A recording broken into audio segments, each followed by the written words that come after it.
तीर्थंकर के जीवन में भी कभी भी वो कहीं भी कुछ भी किया हो, 1000 वर्ष तक तपस्या के आदिनाथ ने कभी देवताओं ने उनकी तपस्या की खुशी नहीं मनाई,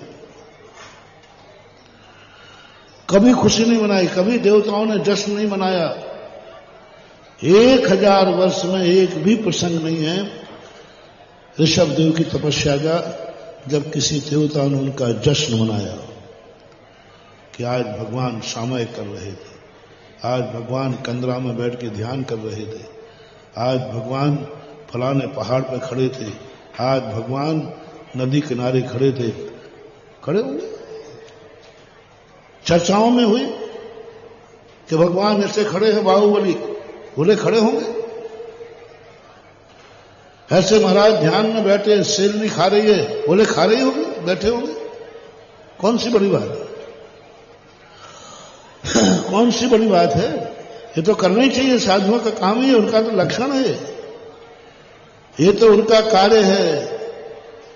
एक व्यापारी ने कहा भैया एक आश्चर्य है, एक व्यापारी दुकान खोल के धंधा कर रहा था। अब इसमें आश्चर्य क्या? भैया व्यापारी का काम ही क्या है? व्यापारी का धंधा ही करते। बोले एक कुमार मटका बना रहा था, आश्चर्य का है, वो तो बनाएंगे। एक किसान खेती कर रहा था, बोले आश्चर्य का, वो तो करेंगे। इसी प्रकार साधु तपस्या कर रहा था, आश्चर्य का, वो तो करेंगे, करना ही चाहिए। साधु का कोई बड़ा तमन, आज साधु ने पूरे 24 घंटे का ध्यान किया, कौन सा आश्चर्य किया? वो तो करनी चाहिए। जल्दी उठ गया, 48 घंटे में उठना था, जल्दी उठ गया, केवल ज्ञान के पहले उठने नहीं चाहिए था। ओ क्या ना तुम्हारा किरकिरा कर दिया ना देवताओं ने। तुम सोचा अरे महाराज 24 घंटे ध्यान में बैठ गए, ओ परम ध्यानी। देवताओं ने कहा एक महाराज ने 24 घंटे ध्यान में बैठे। बोले कौन सी बड़ी बात है? 24 घंटे ध्यान के बाद उठे हैं। बोले कौन सी बड़ी बात है, जल्दी उठ गए। उनको तो जब तक केवल ज्ञान नहीं होना था तब तक उठने नहीं चाहिए था, पूरा डिमोशन कर दिया। तुम 24 घंटे में फूल रहे हो और देवता ने क्या कहा? जल्दी कर दी। देखो ये उनको तो करना ही चाहिए। साधु नीचे देख के चल रहा है, देखना ही चाहिए।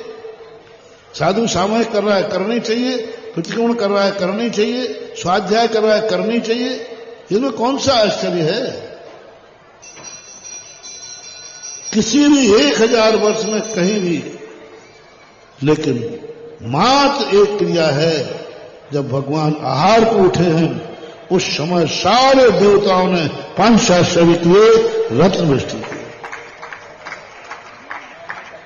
और कभी नहीं हुआ। पूरे दीक्षा काल में, दीक्षा का दिन छोड़ दो, और दीक्षा ली तब भी 5 आश्चर्य नहीं किए। दीक्षा ले रहे हैं, भगवान केशवंत कर रहे हैं, फिर भी देवता 5 आश्चर्य नहीं कर रहे हैं। बोले ठीक है दीक्षा ले रहे हैं, बोले लेना ही चाहिए, मनुष्य तीर्थंकर है क्या, कौन सी बड़ी बात है। दीक्षा पर 5 आश्चर्य नहीं, दीक्षा पर रत्न वृष्टि नहीं। 1000 वर्ष तक विहार किया, कहीं रत्न वृष्टि नहीं। मात्र यदि रत्न वृष्टि हुई है तो जब महाराज आहार लेकर जैसी उंगली अंगुली खोली, तैसे ही पूरे हस्तिनापुर के अंदर 5 आश्चर्य की रत्न वृष्टि हो गई। देवता जय जयकार करने लगे, रत्न वृष्टि हो रही। 15 महीने रत्न वृष्टि हुई, वो तो नियोग था, वो तो अनिवार्य था। लेकिन आहार के समय रत्न वृष्टि होना ये नियोग नहीं है, ये ऐसी दशा है। यानी 24 घंटे के अंदर सारी तपस्याओं में सबसे बड़ी कल्याणकारी तपस्या है जब महाराज आहार को उठते हैं, तब जगत प्रफुल्लित होता है। आप गृहस्थ लोग हैं, 24 घंटे आपकी गृहस्थी में महाराज कितनी तपस्या करें, कुछ करें, आपको उतनी खुशी नहीं होती। जब महाराज अंजलि लेकर आहार को उठते हैं, सारे जगत में खुशी की लहर दौड़ जाती है। महाराज आहार को निकले हैं, महाराज आहार को आ रहे हैं, हर चेहरे पर मुस्कान होती है। ऐसी क्या है इस आहार क्रिया में जो तपस्या से भी बड़ी है? ऐसी क्या है इसमें जो मुनि के ज्ञान ध्यान से भी बड़ी है? ऐसी आहारचर्या में क्या है, ये गुण हमें देखना। क्यों देवता पंचाश्चर्य करते हैं इसमें, क्यों देवता आकर के जय जयकार करते हैं। पूज्यवर पद्मनंदी महाराज पद्मनंदी पंचमी सती में यही बात कहते हैं, तपस्या करने से उनके खुद का कल्याण है और आहार लेने से सारे जगत का कल्याण है, ये अंतर है। यदि वो तपस्या कर रहे हैं ध्यान में, बाहुबली ध्यान में बैठे हैं, तो इससे जगत को क्या मिलने वाला है? उनका कल्याण होगा, केवल ज्ञान होगा, मोक्ष पधारेंगे। सारा जगत कहता मैं खुशी क्यों मनाऊं,